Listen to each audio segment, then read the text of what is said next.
To this now, Cape Town Mayor Jordan Hill-Lewis says adverse weather conditions are expected to continue in the province. The Weather Service issuing yet another level 8 warning for the province, which is already battling the floods.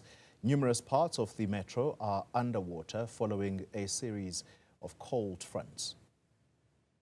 We have more than 7,000 structures at our last count today that are impacted by, basically they are waterlogged. They are, sitting in ankle deep, or in some cases deeper than that, calf deep water. And of course that is extremely unpleasant and uncomfortable and inconvenient. There's no way for us to accommodate 7,000 families elsewhere, so we are triaging those that are worst affected with deepest water and providing alternatives for them. But that is unfortunately a tiny proportion of the huge number of families affected. And then for the most part, we are just focusing on trying to help that water to flow away. Let's stay with the bad weather conditions in the Western Cape, and we speak now to Cooperative Governance MEC, Anton Bredell. MEC, good evening to you, and thank you very much for your time. It is a very challenging time for the Western Cape, specifically areas like Cape Town. How are those who are unable to rescue themselves in this situation? How are they being helped? Good evening and thank you. Yeah, they've been helped by government as well as our private partners, Gifted to Givers, etc. They've provided over 9,600 hot meals up till now, over 1,193 blankets being distributed. But it's still uncomfortable. It's difficult, as you can listen to the mayor, you hear the mayor, and they try their utmost best. If we look back at the last 3 weeks, 3 weeks ago, I asked the Premier that I want to address Cabinet on a warm and dry winter, and maybe in August we will need to start to look at water restrictions, and then all of a sudden climate change hit us again, and now we sit with a level 8 warning for City of Cape Town, Drakensberg and Stellenbosch. And as we speak, our river system is busy getting full, over 90%, 95% full. We sit with T-Water's Kloof Dam, 71%. Berg River Dam, 97%, Klein Willem Dam, 94%, and Wemmershoek Dam, 83% full. Now, as soon as the dams are full, then the system clock, and then more disruption will happen to households. So the rescue workers do their utmost best. They're out there. And what makes it difficult is it's widespread over the Cape Winelands, West Coast district, not the whole Garden Route, but it's a smaller portion. And so the relief of the rescue workers is also, the fatigue will come in. So we need to manage that as well.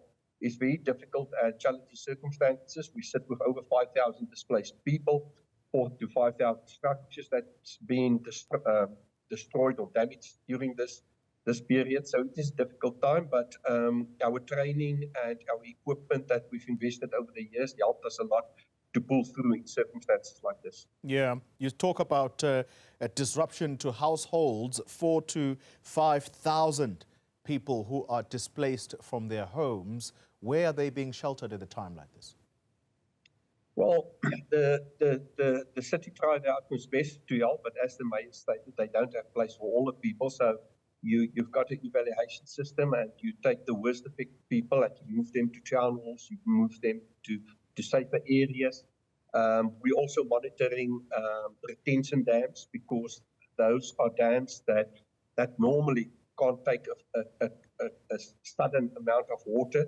So to safeguard people on the bottom of those kind of dams is also very important, and to keep the communication lines open to the people, to talk to them all the time. For us, it's very important to try and keep the people safe as far as possible. Currently, more or less 15,000 people affected, and it's still raining. So we expect 40 to 60 millimeters of rain on Thursday in the towns, meaning that it can rain in the mountainous areas around 80 to 100 millimeters. And that will also impact the rivers and the dams. So on the one hand, we're very grateful for the water because that will help us to pull through in the summer months. But now, obviously, we sit with this destruction and the difficulties with the communities. And yeah, we'll do our utmost best to support them. And it's going to go into next week. Obviously, the water will stand for a while. And as it subsides, we can get to those people as well. So we will keep on talking to our NGOs and sister departments to help and support the people, and also call on private sector to help with soup kitchens, help with donations where possible, blankets, beanies for. It's very important to help people to stay warm. Yeah. Earlier, I listened to the Stellenbosch professor, Guy Mitchley, who says this is the combination of climate change and winter weather conditions. Now, time and again, when climate events like this happen, there is talk of building back better in order that such conditions repeat themselves, the people are sheltered from it. What is it that the province is doing to try and build back better? We worked for the last couple of years with universities on future planning, and I will add one to the professor, and that is bad planning in the past. We must be honest, there's certain areas that we should not have built, and people move into certain areas, low-lying areas, difficult areas to service and to maintain. And obviously, we also now sitting in a cabinet bosberaad where we looked at future planning and how do we rebuild. And we're very honest with these things. With the damages last year, September floods were around about 3.5 billion rand, and we fixed the roads. And we try to get people through as quick as possible because the economy must keep on running. But we haven't rebuilt yet. Now, with climate change, we will need to have this discussion, but we don't have the luxury of an endless budget. So budget constraints do play a role. And hopefully the National Government of Unity will also now open up the discussion on climate change, future planning. The Premier started in the Western Cape, the Infrastructure Department, calling it the Infrastructure Department because we understand that we need to plan better and plan for these kind of weather events that will happen more frequently.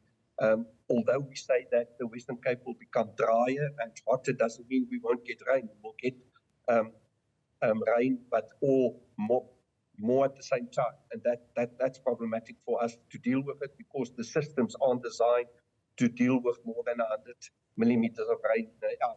So then it overspills into the roads, into neighborhoods, and that causes a lot of problems for us. Is it true that this is a record-breaking downpours that's been seen in years in the Western Cape? Yeah, for the month of July, definitely. The scary part that I sit with, and normally we talk about disasters, and it's unfortunate, but yeah, that's part of the job. But if you look back to June last year, June the 14th to the 16th, we had floods and the system fault, and then September we had another a good rainy season, and then we had big problems with the huge amount of damage to our road system, etc. Now we're in July, and we sit with a lot of rain currently. It's a record for July, and the system will fill up within the next week.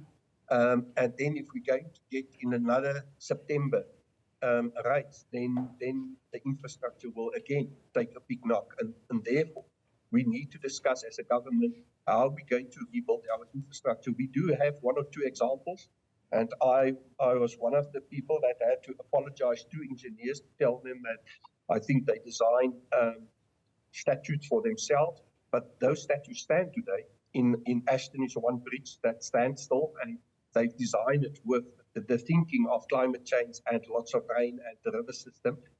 So we will need to invest more in our road system, and where possible, where bridges need to be built, definitely have the discussion with the universities on future planning to accommodate climate change. I'm glad you raised the question of infrastructure. It is the point where we are going to end this conversation. Catchment areas for this amount of water that is on the surface everywhere in the Western Cape. Would you agree with me that in years to come, we should not talk about day zero. If we do, it'll be downright bad planning. Yeah, it's a difficult one currently. Our water quality is just as important as the quantity of our water. So the catchments do play a huge role, the estuaries. And are we going to protect our estuaries? It's going to be a very heated debate and important debate, because we cannot wait till the river system is of such quality as Europe's struggling currently. So going forward, we as a government will need to bring legislation to the table where we cannot use our rivers and the oceans and the estuaries as the dumping ground of sewage plants, etc. I'm very thorough on that, and definitely we will have that discussion. Also, alien clearing. I can prove to you that alien clearing still is the bigger contributor and the cheapest way of getting more water into the system. So we need to invest. It's a job creation. We can create jobs through that. So it's a win-win situation for government, and we must just invest more into those kind of projects. Anton Bredell is the MEC for Cooperative Governance in the Western Cape. Thank you very much for your time.